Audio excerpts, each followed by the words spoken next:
প্রিয় ছাত্রছাত্রী, তোমরা সবাই কেমন আছো? কমেন্ট করে তা কমেন্ট বক্সে জানাবে।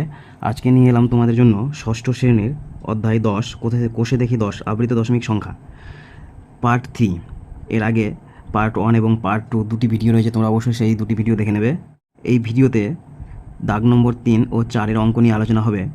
তবে দাগ নম্বর 3-এ যে বলেছে নিচের আবৃত দশমিক সংখ্যাগুলির মধ্যে কোনটি শুদ্ধ আবৃত দশমিক, কোনটি মিশ্র আবৃত দশমিক সংখ্যা, এগুলিকে আলাদা করি এবং প্রত্যেক আবৃত দশমিক সংখ্যাকে সামান্য ভগ্নাংশে প্রকাশ করি।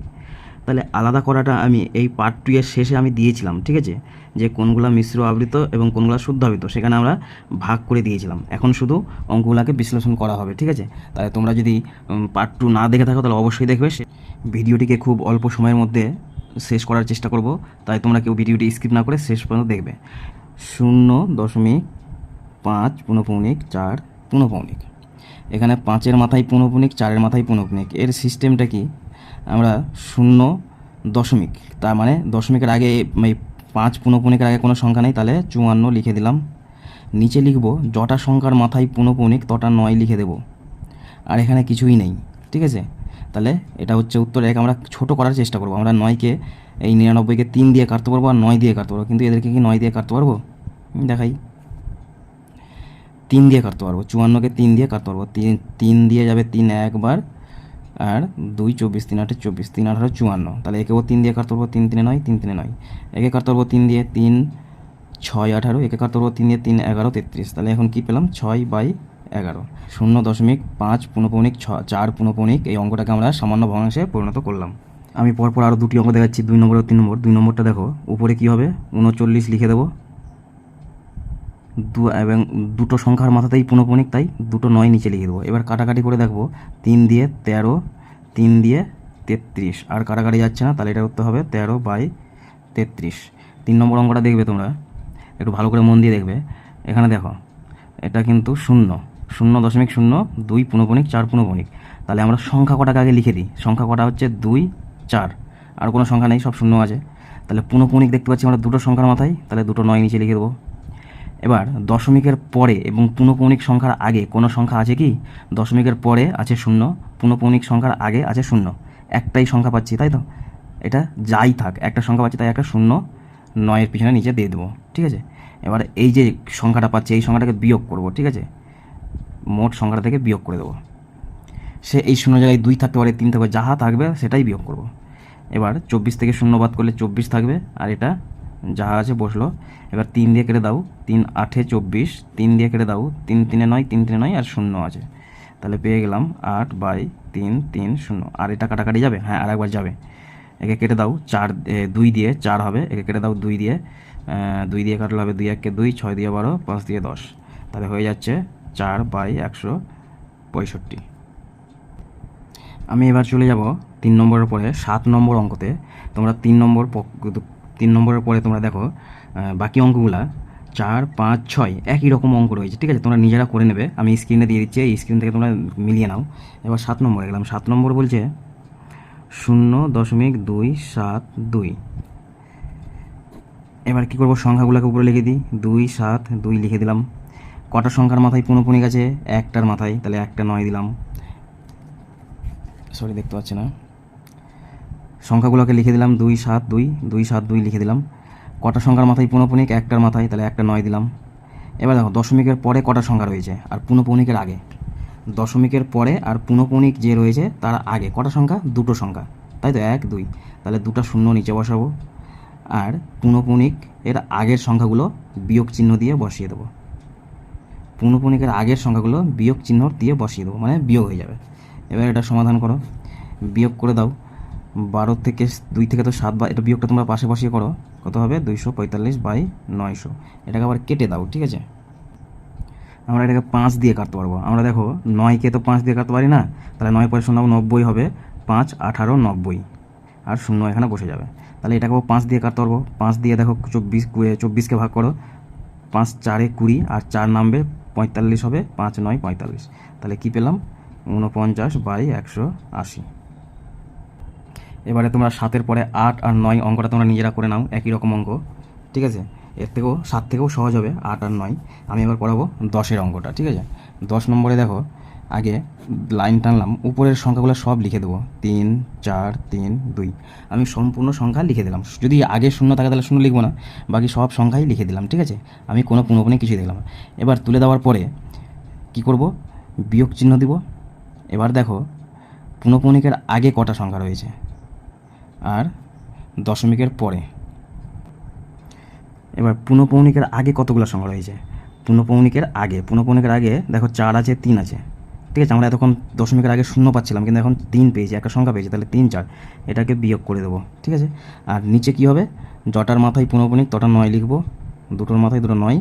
এবার দশমিকের পরে আর পুনঃপুনিকের আগে, দশমিকের পরে আর পুনঃপুনিকের আগে কটা সংখ্যা, একটা, তাহলে একটা শূন্য। খুব মন দিয়ে অঙ্কটা দেখবে, ঠিক আছে। আমরা কি করলাম, প্রথমে যাহা সংখ্যা আছে সব লিখে দিলাম, লিখে দেওয়ার পরে বিয়োগ চিহ্ন দিলাম, ঠিক আছে। এবার কি করব, বিয়োগ চিহ্নর পরে কি বসবে, তাহলে পুনঃপৌনিকের আগে যে সংখ্যাগুলো রয়েছে, দশমিক থাক আর না থাক, পুনঃপৌনিকের আগে যতগুলো সংখ্যা আছে সবগুলোকে এসে আমরা বিয়োগের পরে বসিয়ে দিলাম, তাহলে 3 আর 4 পেলাম, 3 4 বসিয়ে দিলাম। এবার নিচে কি হবে, যটা সংখ্যার মাথায় পুনঃপৌনিক তটা 9 বসাবো, আর দশমিকের পরে এবং পুনঃপৌনিকের আগে কটা সংখ্যা সেটার জন্য আমরা শূন্য নিয়ে নেব, ঠিক আছে। এটাকে এবার সমাধান করে দাও। এই অঙ্কটা ভালো করে মনে রাখবে, বিয়োগ করে দাও। 12 থেকে 4 বাদ 8, 4 হলো, 13 থেকে 4 বাদ 9, তাহলে 4 থেকে একবার 3 3, নিচে হবে 9 9 0। এটাকে এবার কাটাকাটি করে দাও। এখন কি দিয়ে কাটবো, উপরে দেখো শেষে রয়েছে 8, নিচে রয়েছে 0, তাহলে এই শূন্যকেও থাকলে আমরা 5 দিয়ে 2 দিয়ে কাটতে পারি, উপরে 8 রয়েছে ওটাকেও আমরা 2 দিয়ে কাটতে পারি, তাহলে 2 দিয়ে উভয়েই কেটে যাবে, ঠিক আছে। তাহলে উপরেরটাকে এখন কেটে দেবো 2 দিয়ে ভাগ করলে কী হবে, 2 1 কে 2, 3 থেকে 2 বাদে 1, 13 হবে, 6 দিয়ে 12, 1 নামবে 19, 9 দিয়ে 18, 9 দিয়ে 18। আর নিচেরটাকে 2 দিয়ে কাটলে হবে 4 দিয়ে 8, 4 1 19, আর 9 দিয়ে 18, ঠিক আছে, নামবে 1, 5 দিয়ে 10।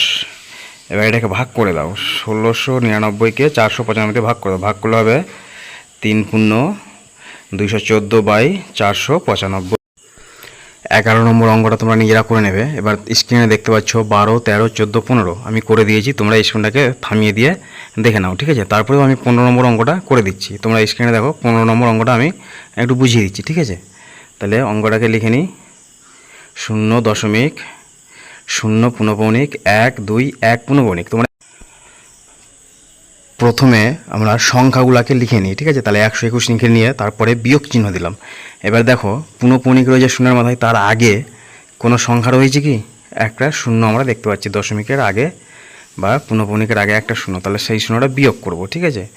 এবার সেখানে যদি কোনো সংখ্যা থাকে তাহলে সংখ্যাটা বিয়োগ করতে, যদি 2 3 4 যাই থাকে সেটাকে বিয়োগ করতে। এবার দেখো শূন্যর মাথায় পুনঃপৌনিক, একের মাথায় পুনঃপৌনিক, তাহলে তার মাঝখানে 1 2 আছে, তাহলে তাদেরও মাথায় পুনঃপৌনিক ধরে নিতে হবে, ঠিক আছে। এটাকে যদি আমরা সাইডে লিখি তাহলে 0.0 1 2 1, আবার 0 1 2 1 0 1 2 1, এইভাবে চলতে থাকবে, মানে এইভাবে 4টা ডিজিট পরপর রিপিট হতেই থাকবে, ঠিক আছে।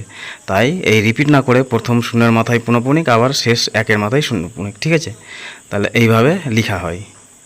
এখন তাহলে কি করব, আমরা পুনঃপৌনিক পাচ্ছি তাহলে 4টের মাথায়, 0 থেকে 21 নিয়ে 4টে, তাহলে আমরা নিচে 4টে 9 লিখে নেব, ঠিক আছে।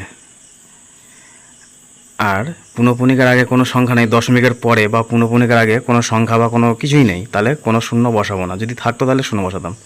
এবার এটাকে বিয়োগ করে দাও, বিয়োগ করলে 121 আর নিচে 999। এটা কাটাকাটি করার চেষ্টা করতে হবে, ঠিক আছে, কাটতে হবে। তাহলে আমরা কী দিয়ে কাটতে পারবো, 121কে 11 দিয়ে কাটতে পারবো, তাহলে 11 বার 11 ঘরের নামটা 11 বার করলে 121 পাওয়া যাবে, ঠিক আছে। তাহলে লিখে দিলাম 11 দিয়ে, আর নিচেরটাকে 11 দিয়ে ভাগ করতে হবে, 9 11 99, যায় না বলে 0, আবার 9 11 99, তাহলে এখন হয়ে যাচ্ছে 11/909। এরপরে 4 নম্বরের অঙ্ক, আমরা অঙ্কটাকে লিখে নিই, ঠিক আছে, উপর থেকে নিচে লিখবো। তাহলে 0.3 পুনঃপৌনিক, 0.16 পুনঃপৌনিক, 0.1 পুনঃপৌনিক, সমান চিহ্ন দিলাম। এবারে কি করব, আমরা 0.3 পুনঃপৌনিককে আমরা যদি পুনঃপৌনিক না থাকতো তাহলে কি হতো, কি দেখতে পেতাম, তাহলে 3 দেখতে পেতাম, পরপর সবগুলাই 3 দেখতে পাই, এভাবে 3 চলতেই থাকতো। এটা হচ্ছে অসীম দশমিক সংখ্যা, ঠিক আছে। তাহলে এখানে এতগুলো 3 না লেখার জন্য আমরা প্রথম 3-এর মাথায় পুনঃপৌনিক দিয়ে দিচ্ছি, ঠিক আছে। ঠিক তেমনি এখানেও দেখো 1 দশমিকের পরে 1 6 6 মাথায় পুনঃপৌনিক, তাহলে আমরা যদি পুনঃপৌনিক না দিতাম তাহলে কি অনেকগুলা 6 দেখতে পেতাম, ঠিক আছে। শুধু 6-এর মাথায় পুনঃপৌনিক, তাহলে অনেকগুলাই 6 দেখতে পেতাম। আবার 1 0.1 পুনঃপুনিকের ক্ষেত্রেও দেখো অনেকগুলো এক দেখতে পেতাম, তাই আমরা এতগুলো এক না লিখে প্রথমে একের মাথায় পুনঃপুনিক দিয়ে দিচ্ছি। ঠিক আছে, তাহলে এখন তোমরা দেখো দশমিকের পরে যে প্রথম ডিজিটটা রয়েছে সেইগুলো দেখে তোমরা বুঝতে পারছো কি কে ছোট কে বড়। তাহলে 3 তো বড় হলো, তারপরে দুটোই দেখো প্রথম দুটোই এক, তাহলে হচ্ছে না, তাহলে আমরা দুটো করে ডিজিট ধরে নেব। ঠিক আছে, তাহলে 3 3 1 6 আর 1 1। ঠিক আছে, সেখান থেকে আমরা বুঝতে পারছি মানে দুটো করে ডিজিট ধরে নেওয়ার পরে আমরা বুঝতে পারছি যে 33 16 11। তাহলে এবার কে সব থেকে ছোটো, তাহলে 11 হচ্ছে ছোটো, তারপরে হচ্ছে 16, তারপরে হচ্ছে 33। তাহলে এখানে লিখে নেব মানের ঊর্ধ্বক্রমে সাজিয়ে পাই। এবার লিখে দেবো 11 কোথা থেকে এসছে 0.1 পুনঃপুনিক থেকে, 16 কোথা থেকে এসছে 0.16 থেকে, আর 33 এসছে 0.3 পুনঃপুনিক থেকে। এবারে 4-এর 2 নম্বর অঙ্কটা আমরা উপর থেকে নিচে লিখে নিলাম। লিখে নিয়ে এবার দেখো আবার একই রকম হবে 0.63। এখানে দুটোর মাথায় পুনঃপুনিক রয়েছে 6 3-এর, তাহলে এটাকে যদি রিপিট করা হয় তাহলে 6 3 6 3 6 3 চলে যাবে, তাহলে এভাবে অনেকগুলো দেখতে পাবো। ঠিক আছে, তাহলে তেমনি এবার এখানে 5কে 6 দিয়ে ভাগ করবো, 6 দিয়ে ভাগ করলে 0, তোমরা পাশে ভাগটা করে নেবে। ঠিক আছে, তাহলে 5কে 6 দিয়ে ভাগ করো, 0.9 হবে, 6 8 48। ঠিক আছে, 2 হবে, আবার 0.20 হবে, 3 6 18 এইভাবে, তাহলে 3 3 3 3 চলেই যাবে। ঠিক আছে, আবার 3কে তাহলে 4 দিয়ে ভাগ করো, 0.75, এটা ভাগটা মিলে যাবে, এটা হচ্ছে সসীম ভগ্নাংশ। এবার তোমরা দশমিকের পরের সংখ্যাটা দেখো, 6 একটাই পাচ্ছি, একটাই 8, একটাই 7। তাহলে আমরা এই প্রথম সংখ্যাটা নিয়ে আমরা বুঝতে পারছি কে ছোট কে বড়। তাহলে আমরা ছোট পেয়ে যাচ্ছি 6.6। তাহলে সেটা কোথা থেকে আসছে লিখে দাও এবার, মানের ঊর্ধ্বক্রমে সাজিয়ে পাই। তাহলে সব থেকে ছোটো সংখ্যা হচ্ছে 0.6, তাহলে সেটাকে লিখে দেবো কি, সেটা কোথা থেকে এসছে 0.6 পুনঃপুনিক 3 পুনঃপুনিক, তাহলে সেটাকে আগে লিখে দেবো। তারপরে সংখ্যা হবে 0.7, সেটা কোত্থেকে এসছে 3/4 থেকে। তারপরে 0.8 কোত্থেকে এসছে 5/6 থেকে। এবার 3 নম্বর অঙ্কটা তোমরা দেখে নাও, আমি অঙ্কটা লিখে নিয়েছি। এবার এই পুনঃপুনিক সংখ্যাটাকে একই রকমভাবে বড় করে দাও, 0.53 লেখা। এবার 3-3-এর মাথায় পুনঃপুনিক 3 হয়ে যাবে পরপর। এবার 2/25কে ভাগ করে দেবো, তাহলে ভাগ করলে 0.08 পাবো। 16কে 75 দিয়ে ভাগ করে দেবো। ঠিক আছে, ভাগ করলে 0.2133333 পেয়ে যাব। ঠিক আছে, তাহলে এখন দেখো আমরা দশমিকের পরের সংখ্যাটাকে একটা করে সংখ্যা নিয়ে দেখি কে ছোট বড়। তাহলে দশমিকের আগে তো সবাই শূন্য, দশমিকের পরের সংখ্যা দেখো 5 0 2, তাহলে এখান থেকে আমরা পেয়ে যাচ্ছি 0 সব থেকে ছোটো, তাই না? তারপরে 2 হবে, তারপরে 5 হবে। তাহলে আমরা প্রথম ডিজিট থেকেই বুঝতে পারছি তাহলে সব থেকে এখন আমরা লিখে দেবো মানের ঊর্ধ্বক্রমে সাজিয়ে পাই। হ্যাঁ, এবার সব থেকে ছোটো সংখ্যা হচ্ছে 0.0, তাহলে সেটা কোথায় থেকে এসছে 2/5 থেকে এসছে। তাহলে লিখে দেবো 2/5 প্রথমে হবে সব থেকে ছোটো, তারপরে 0.2, তাহলে কোথা থেকে এসছে 16/75 থেকে, তারপরে হবে যেটা আছে 0.5 0.53 পুনঃপুনিক। এবার 4 নম্বর অঙ্কটা তোমাদের জন্য থাকলে তোমরা বাড়িতে করে নেবে, করে উত্তরটা কি সেটা কমেন্ট বক্সে জানাবে। আর ভিডিওটি ভালো লাগলে অবশ্যই একটা লাইক দেবে, বন্ধুদের শেয়ার করবে এবং পরবর্তী ভিডিও পাওয়ার জন্য চ্যানেলটিকে সাবস্ক্রাইব করে রাখবে।